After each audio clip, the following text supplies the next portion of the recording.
अस्सलाम वालेकुम दोस्तों, अॼु असां तव्हांखे ॿुधाईंदासीं Liaquat institute of medical and health sciences में जेके नयूं जॉब्स आयूं आहिनि उन्हनि जे बारे में। ये जेके जॉब्स आहिनि इहे urology professor, urology associate professor, urology dermatology ऐं मैनेजमेंट असिस्टेंट प्रोफेसर ऐं यूरोलॉजी डर्मेटोलॉजी सीनियर रजिस्ट्रार जूं जॉब्स आहिनि।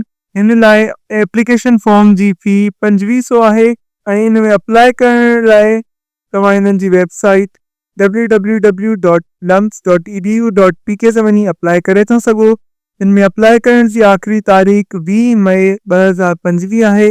उम्मीद आहे त तव्हांखे हीअ वीडियो पसंदि आई हूंदी। अगरि तव्हांखे हीअ वीडियो पसंदि आई त हिनखे लाइक कयो, शेयर कयो ऐं वधीक अहिड़ियुनि इंफॉर्मेटिव वीडियोज़ लाइ असांजे चैनल sindhipoint.com खे सब्सक्राइब कयो।